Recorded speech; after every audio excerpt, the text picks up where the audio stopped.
भक्तिमय बने रहने के लिए वासु कृपा डिवोशनल चैनल को अभी सब्सक्राइब करें।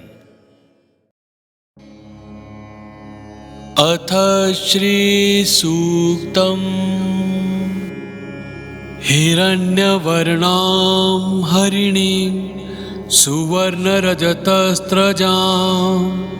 चन्द्रां हिरण्यमयीं लक्ष्मीं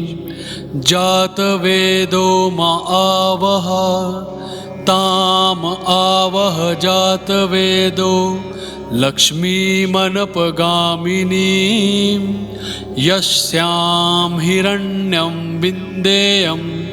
गामश्वं पुरुषाणहम् अश्वपूर्वां रथमध्यां हस्तिनादप्रबोधिनीं श्रियं देवीमुपाह्वये श्रीर्मा देवीर्जुषतां कांसोस्मितां हिरण्यप्राकारामार्द्रां ज्वलन्तीं तृप्तां तर्पयन्तीं पद्मे स्थितां पद्मवर्णां तामिहोपहवये श्रियम् चन्द्रां प्रभासां यशसा ज्वलन्तीं श्रियं लोके देवजुष्टामुदारां तां पद्मिनीं शरणमहं प्रपद्ये अलक्ष्मीर्मे नश्यन्तां त्वां वृणे आदित्यवर्णे तपसोऽधिजातो वनस्पतिस्तव वृक्षोऽथ बिल्वः तस्य फलानि तपसा नुदन्तु मायान्तरायाश्च बाह्या अलक्ष्मीः उपेतु मा देवसखः कीर्तिश्च मणिना सह प्रादुर्भूतोऽसिं राष्ट्रेऽस्मिन्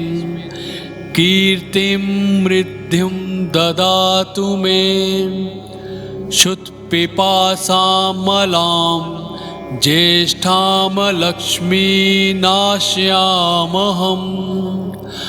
अभूतिं समृद्धिं च सर्वां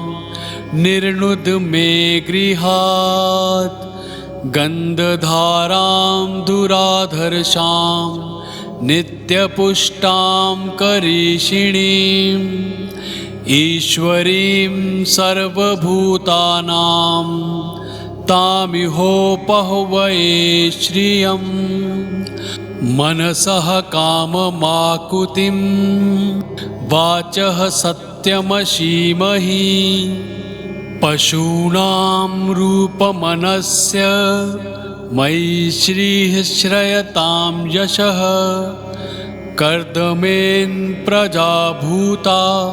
मयि सम्भव कर्दमां श्रियं वासय मे कुले मातरं पद्ममालिनीम् आपः सृजन्तु स्निग्धानि